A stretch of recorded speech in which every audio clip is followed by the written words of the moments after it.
being displayed in the vertical, and then the Clubman, which is longer, and in the horizontal ad. And when you flip the phone, the ad changes.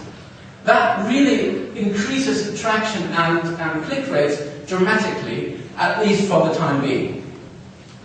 Another one is this. You can see the typical content in the background, and then you see this black cat. And sorry for the German, but it says, you want to get rid of the cat. Well, what you do is, and I hope I can do this now with this. Okay, I'm getting there. All right. Am I doing this correctly? Oh, I am. This is an ad for a pharmacy. So, you know, it's of course, you know, it is kind of intrusive, but as long as there's not too many of those around, they still work. The next one is this.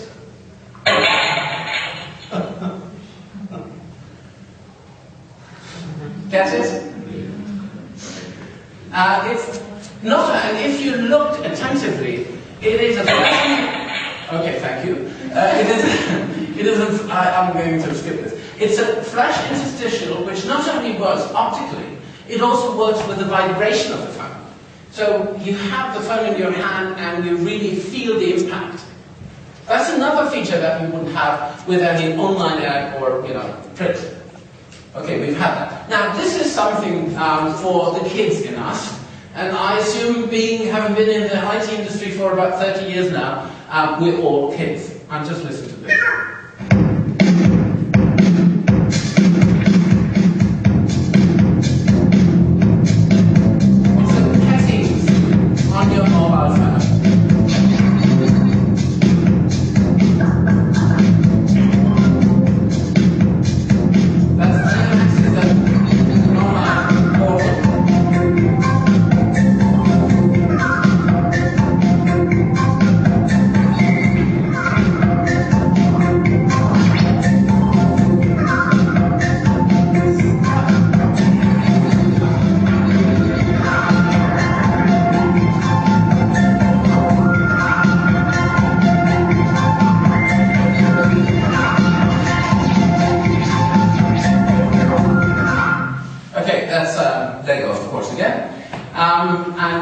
You won't believe this spans the ages. We've done some research on this. We really cannot find much dissemination or difference between the young ones and the young at heart. The real stuff starts with this. Apps, the short word for applications. Now, apps do not necessarily mean Apple. I was Apple's marketing director in the past, and I'm so sad that this is the case, but this is really not true that only iPhone apps are applications. In fact, if you look at the market spread of operating systems, you have a dominance of Apple OS still, but if you look at the Android market, which is the OS that Google has actually introduced into the marketplace, they are growing at doubling their applications in their App Store in the Android market every 6 months. So that's really, really very impressive. But Android means Google, and not everyone is comfortable with that either. But you will find a lot of supporting companies from various industries. Sony Ericsson as a typical mobile phone manufacturer, Acer being the company producing more laptops and PCs than anyone else in the world. You have LG, Lucky Group, who are actually not only providing Android on their phones, but also on their white goods. You know, you will have an Android fridge in the future.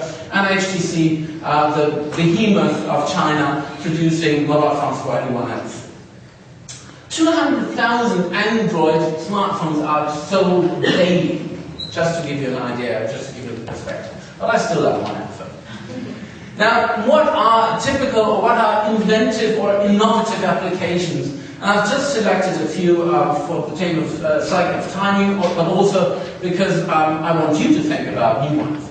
This is Nivea. Nivea is a skincare company from Germany, and what they've done, they've actually come up with the most humane way of waking you up in the morning, which is actually an application which wakes you up with natural sounds, which you can select, of course, it'll show a sunrise simulation on the screen, which then very dimly lit the room.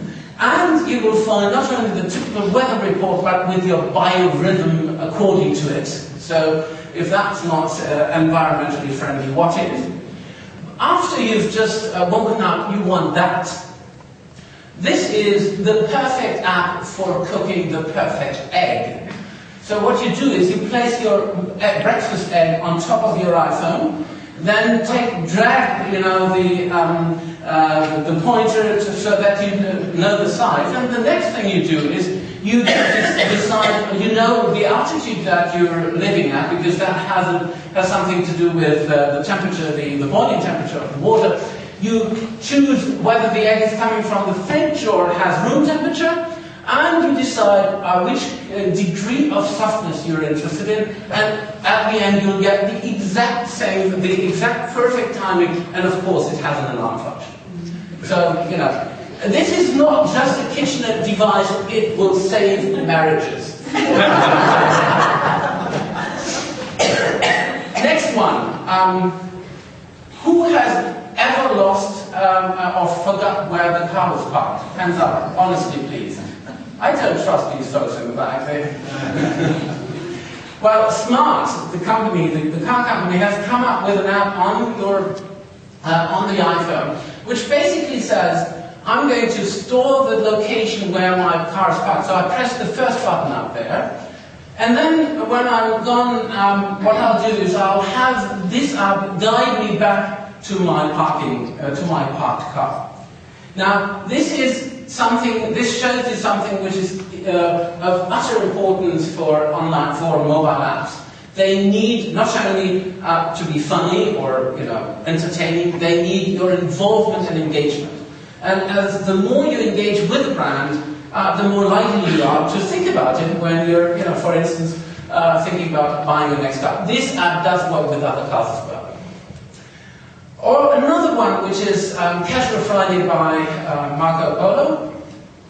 It looks like a typical picture, but it in fact is sort of an experience, an environment for displaying not just their wares, not just their goods, but they have a store located, they have history, they have tele-friends, and it's more like a film experience than you would have than a typical mobile app.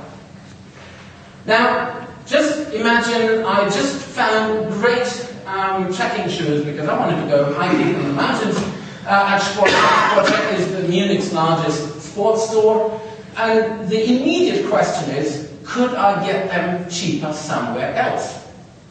Now the scary thing is, I'm in Sportcheck. I'm in the store. What I do is that. I launch my eBay mobile app, look for the shoes, and find out that in 14 minutes, actually only 13, I could have the same pair of shoes for a fraction of the price. And that's something that really changes the way retail is done. Even if people are in your store, you can't trust them that they'll buy from you. And technology will actually accelerate that process, so you have to do other things in order to still buy them at your store.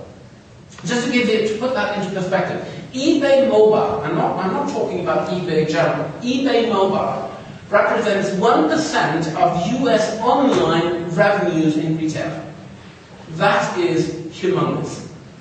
That's really very, very much. But this is really not where the future is going. The future is going that way, augmented reality. Have you had has anyone ever had experience with augmented reality? All right, one gentleman. Oh, two. Well, what is augmented reality? Augmented reality is basically functionality in the phone that is being used to enrich your environment. So the GPS function in the phone knows where you are. So where you stand, you will have coordinates and it knows where you are. The compass, which is built into the phone, knows the way you're heading.